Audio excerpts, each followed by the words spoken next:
Noite de quarta de Copa do Brasil, muita emoção, polêmicas, pênaltis e temos aí já encerrado a segunda noite dessa quinta fase e vamos falar dos jogos dessa quarta. Primeiramente eu peço o seu like no nosso vídeo, que é muito importante para ele ficar em alta aqui no YouTube. Se inscreve também aqui no nosso canal, quanto mais inscritos a gente tiver, mais em alta a gente fica. Ativa o sininho para não perder nenhum conteúdo e segue também nossos outros canais. Esse é o canal de clipes, de vídeos, de análise e de cortes das nossas lives que acontecem lá no Espaço da Bola. Beleza, meus amigos? Então link na descrição para você acompanhar todos os nossos canais e perfis nas redes sociais, tá bom? Vamos botar aqui na tela já pra gente poder falar um pouco sobre os jogos, e eu já antecipo um pouco aí pra vocês que os jogos que foram mais cedo, eu não acompanhei tanto assim, porque à noite é o tempo livre que eu tenho pra fazer meu exercício físico, então eu fui fazer minha corridazinha da noite,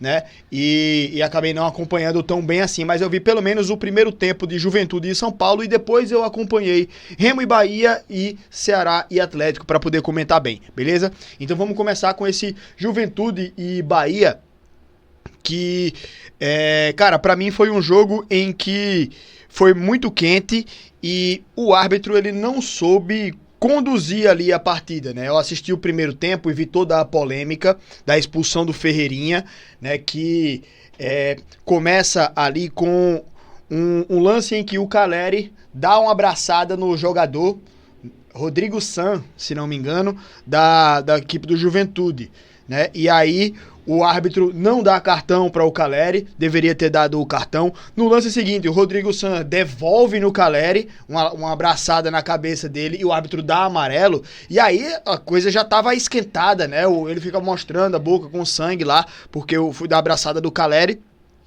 E eu acho que o árbitro ele não soube conduzir bem toda essa situação. Eu acho que ele poderia ter controlado melhor isso tudo, poderia ter assumido a responsa, deveria ter dado cartão para o Caleri, dali já teria acabado toda essa polêmica, mas o jogo ele pegou fogo ali, e tava pegando fogo ali entre as disputas entre o Caleri e o Rodrigo San, né? Eu vou falar só San porque é a parte que eu tenho certeza do nome, tá? Mas enfim,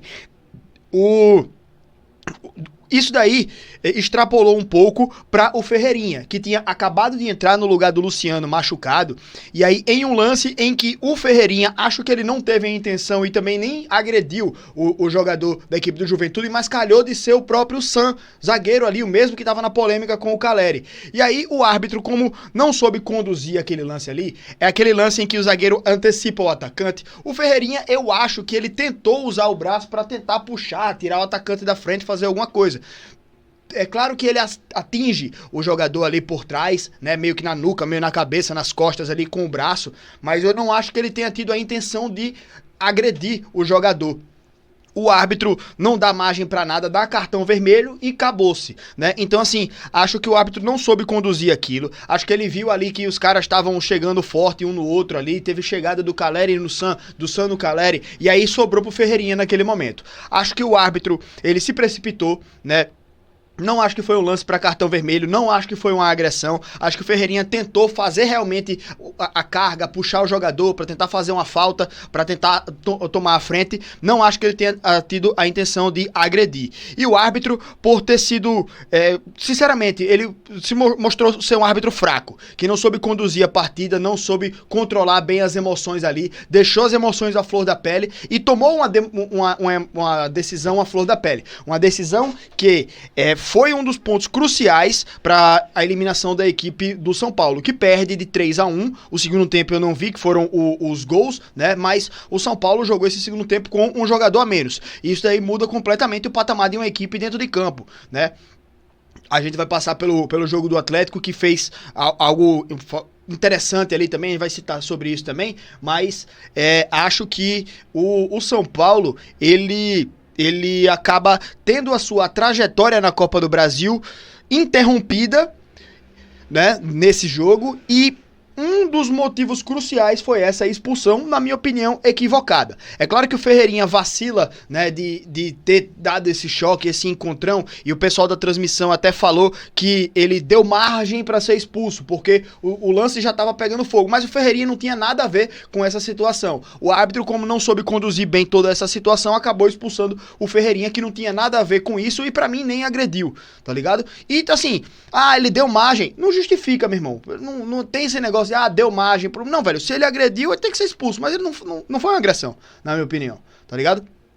Mas mesmo assim, o Juventude não tem nada a ver com isso, né? O árbitro foi mal demais ali naquele momento, expulsou o jogador do São Paulo, prejudica o São Paulo, mas o Juventude também não teve nada a ver com isso, fez o seu jogo lá, ganhou de 3-1 nos acréscimos, o jogo tava indo pros pênaltis, né? Então tem o merecimento também da equipe do Juventude de ter buscado esse placar dentro de casa, e eu falava, Juventude dentro de casa é um time que sabe fazer bem o papel de mandante, né? E fez, passou de fase aí a equipe do Juventude. São Paulo agora, São Paulo tá na Sul-Americana, né? Então, assim, acho que isso é muito prejudicial para a equipe do São Paulo, porque poderia acho que o São Paulo até trata a Copa do Brasil como tratava, na verdade, né?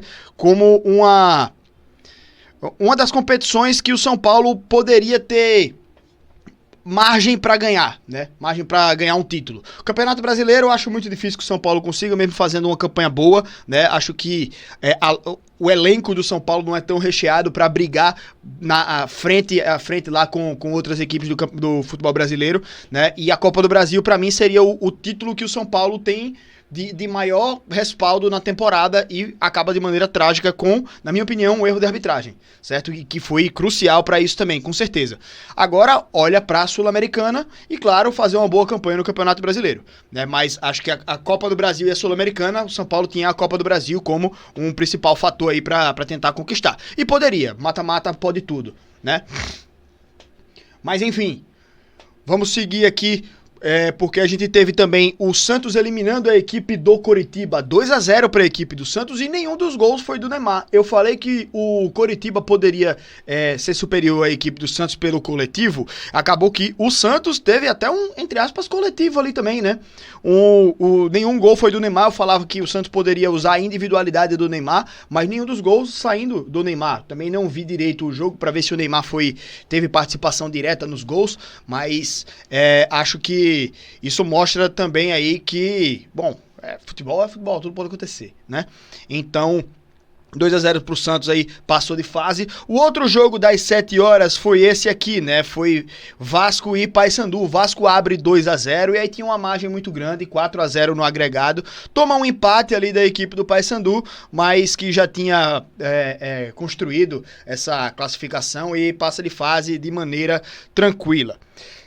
Tivemos aí às 7h30 esse outro jogo aqui, do Coritiba e do Santos. 8h30, Mirassol e Bragantino. Aí eu acertei o meu palpite, né? Também achei que o Bragantino poderia passar de fase e passou. E hoje tivemos também mais 3 jogos aí às 9h30, não foi? Ceará e Atlético Mineiro. Tivemos Remo e Bahia. E o Palmeiras contra Jacuipense. Palmeiras 4-1 na Jacuipense, como eu falei. O Palmeiras usar o time reserva é amplo favorito a vencer essa partida de hoje também. E venceu, né? 4-1, agregado 7-1. Então, foi isso. Ceará e Atlético Mineiro. Cara, esse jogo aí foi um dos jogos que eu assisti, que eu acompanhei, né? Eu acompanhei mais o jogo do Bahia contra o Remo, tá? Mas esse jogo O time do Ceará teve o jogo na mão durante a partida praticamente inteira. Vamos lá. Começa o jogo com a equipe do Atlético e isso passou o jogo inteiro. O primeiro tempo inteiro, principalmente, foi com a zaga do Atlético Mineiro implorando para o Ceará amassar o Atlético, né? O Ceará teve o domínio da partida praticamente inteira, né? Faz 2-0 no primeiro tempo, ainda teve um gol anulado, né? E no primeiro gol do Ceará já foi um vacilo muito grande da defesa, deixando o jogador do Ceará cara a cara com o goleiro. O jogador do Atlético faz o puxão, derruba o jogador dentro da área, ele começa a puxar fora e derruba dentro, né? O puxão termina dentro da área, então é pênalti, tá? Pênalti para a equipe do Atlético. do Ceará, e como o jogador do Atlético não estava disputando a bola, não foi um lance de disputa, uma dividida que ele erra o bote ou chega um pouco atrasado, ele só puxa para matar a jogada. Isso daí é cartão vermelho, então bem merecido o vermelho aí para a equipe do Atlético. E, cara, o time do Ceará faz o gol de pênalti. Logo depois tem um gol anulado em que o jogador do Ceará tromba com o goleiro numa bobeira lá da zaga e tem um chute de cobertura, mas o árbitro anulou o gol. Estranho porque eu não vi o árbitro indo pro VAR, né? Não sei se ele conversou com o bandeirinha ou alguma coisa aconteceu ali, ele anulou sem precisar do VAR. Mas enfim, aconteceu isso, né? Depois de toda a comemoração, o gol foi anulado. Depois um gol do Ceará contra, né? O cara faz uma grande jogada pelo lado direito, pelo lado esquerdo e chuta cruzado. O zagueiro corta quase em cima da linha, nas costas do Everson, e gol contra do goleiro, né? E assim, o time do Ceará, ele apertou muito. O time do Ceará, no primeiro tempo, ele viu a zaga do Atlético completamente perdida, fez 2-0, bem merecido, e no segundo tempo, o Ceará teve muita chance para fazer o gol. E quando eu vi o Ceará perdendo aquele tanto de chance, eu pensei, putz, quem não faz, leva. O Ceará deveria ter aproveitado essas oportunidades, né? E quando eu pensei isso, foi o momento ali que eu comecei a ver o time do Atlético... o time do Atlético, cara, passou o jogo inteiro sem atacar. Não chegava no ataque, não finalizava, não batia gol. Então quem via de longe olhava assim, o Atlético tá completamente perdido no jogo. E tava. Mas tem um detalhe. Só precisava de um gol. O Atlético só precisava de um gol para poder ir para os pênaltis, né? E do jeito que tava, o Atlético ele não podia perder a cabeça, não podia se lançar ao ataque porque tava com um jogador a menos, tava fora de casa e tava vendo o Ceará no momento melhor, então não podia se lançar para o ataque. Se fosse para cima de qualquer jeito, poderia ser que chegasse um pouco mais perto da área para tentar finalizar, mas ia deixar lá atrás completamente aberto, não ia ter cobertura, não ia ter zaga. Já estava espaçado, já estava muito esburacada a zaga do Atlético, mas iria ficar mais ainda. Iria ter cada contra-ataque de 3 contra 1, 4 contra 2, tá ligado? E sempre a equipe do Atlético tinha ali pelo menos alguma cobertura que atrapalhasse de alguma forma. Claro que teve demérito do Ceará porque criou chances e deveria ter feito o terceiro ou o quarto gol, mas se o Atlético perde a cabeça e vai pro ataque de qualquer jeito, teria tomado mais um, mais dois, mais três, né? Mesmo com o Ceará perdendo várias oportunidades de gol, né? Então, aconteceu isso. O Atlético lá no finalzinho começou a chegar um pouco mais no ataque, um pouco tímido, daqui a pouco teve uma chance clara, puf, gol, e faz o gol, né? Faz o 2-1 que leva para os pênaltis e consegue a classificação. 4-2 nos pênaltis, né? E o Atlético está na próxima fase. O Ceará vê aí a classificação esquivar por entre os dedos, né? Então perde uma classificação que estava na mão, parecia uma classificação imperdível e o Ceará conseguiu perder essa classificação, tá? Então foi um balde de água fria muito grande, mas eu acho que o time do Ceará ele precisa olhar também ali para a sua definição de jogadas. Deveria ter matado esse jogo, deveria ter feito pelo menos mais um ali no segundo tempo. Pelo menos mais um, bicho. O tanto de chance que teve e não conseguia finalizar, se atrapalhava, perdia as oportunidades, o Ceará vacilou demais. E quem não faz, leva, né? Essa é a máxima do futebol, né? Então, o Atlético acaba passando de fase aí Mas acho que demérito da equipe do Ceará de não ter matado o jogo e de ter permitido ali uma chance clara de gol da equipe do Atlético.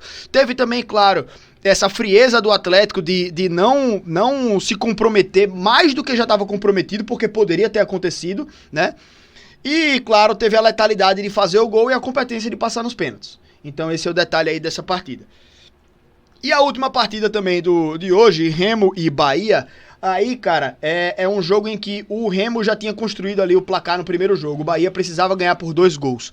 E, como bem frisou o pessoal lá da transmissão, o Bahia era um time que não tinha aquele senso de urgência de ir para o ataque, né? Mas eu via também um jogo muito inteligente da equipe do Remo. Era um Remo que ele tinha a zaga muito bem compactada e um time muito inteligente nos contra-ataques. Tanto que o Bahia chegava, tentava, rodava a área e, contra-ataque pro Remo, né? E o primeiro tempo, foi de uma maneira o gol do Remo, ele foi de uma maneira muito... Perdão, eu anotei errado aqui. O gol do Bahia, na verdade. O gol do Bahia, ele foi de uma maneira meio que no bambo ali, né? Eu gosto de falar isso, o gol no bambo, que é aquela bola que você manda pra dentro da área, bate em todo mundo e entra no gol. Ou sobra no pé de alguém pra fazer o gol. Foi meio que o gol do Bahia. Era a única foi a única oportunidade ali, praticamente, criada pelo Bahia, e era tudo desse jeito, né? Porque a zaga do Remo tava muito bem compactada, não deixava o Bahia jogar... Não deixava o Bahia se comportar bem lá no ataque, criar jogadas, e acho que o Bahia ficou muito engessado no esquema tático ali que o Rogério Ceni optou, né? Não gostei do primeiro tempo do Bahia, faz o primeiro gol, mas ainda toma o gol de empate no primeiro tempo. O gol do Remo ali teve algumas chances, né? E aproveitou com a espalmada do goleiro, um chute de longe ali que o goleiro espalma para o lado, poderia ter espalmado para escanteio e a bola sobra no pé de um jogador do Remo que estava sozinho, faz o cruzamento e o gol do Remo sai ali. O que é que acontece? Não tinha ninguém na cobertura, o jogador dominou a bola sozinho lá na lateral da área, né? Teve uma pequena falha do goleiro, mas a zaga também muito inerte naquele lance ali, dando muito espaço para a equipe do Remo. Certo? E, claro, a falta de objetividade do ataque da equipe do Bahia, a falta de poder e criatividade também para tentar quebrar o sistema de marcação da equipe do Remo. E aí no segundo tempo, eu acho que foi um jogo que foi um pouco mais inteligente da equipe do Bahia. Acho que teve também o time do Remo jogando um pouco mais para trás, um time do Remo que deu mais campo para o Bahia trabalhar mais essa bola. Não era um time que estava com um jogo tão mais ofensivo como estava no primeiro tempo, né? E o Bahia teve mais espaço, um pouco mais de espaço para jogar, é verdade. Mas acho que as alterações do Rogério Ceni deram certo também. Melhoraram um pouco mais o time do Bahia. O problema é que o time do Bahia falhava muito na finalização ou quando fazia o gol era prejudicado por algum tipo de falta ou alguma anulação. O primeiro gol da equipe do Bahia foi muito bem anulado porque no começo da jogada o Aleph Manga vai dar o passe e ela bate no braço do jogador do Bahia, atrapalhando um passe. E aí sai o contra-ataque do Bahia, né? O árbitro deveria ter marcado o lance ali e... O gol do Bahia, o segundo gol do Bahia deu uma grande animação, mas logo depois vem o balde de água fria, né? Acho que o árbitro poderia ter marcado aquele gol, aquela mão logo de cara, foi muito óbvio. Teve o gol anulado do Nestor também, o lance em que ele vai disputar com o zagueiro, acaba puxando a camisa do zagueiro e o árbitro marca esse puxão de camisa, não precisou ir pro VAR. E o outro foi um lance de impedimento. Todos os 3 gols anulados do Bahia foram muito bem anulados, tá?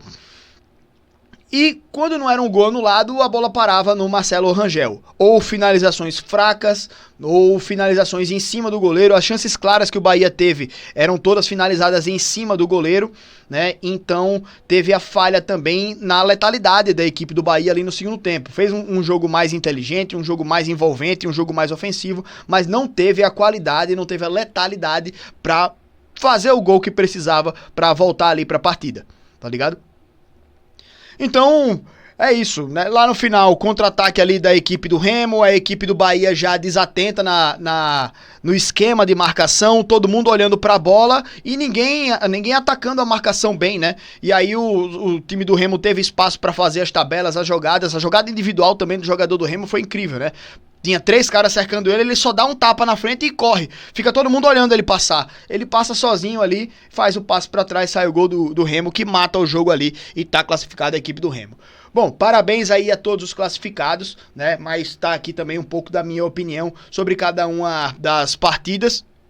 Amanhã tem mais jogos e a gente tá de olho aí para poder conversar um pouco mais aí com vocês sobre a Copa do Brasil. Beleza, meus amigos? Tamo junto, um grande abraço, parabéns a todos os classificados e até amanhã que tem mais futebol aqui no Espaço da Bola. Valeu, minha galera, tamo junto e até a próxima.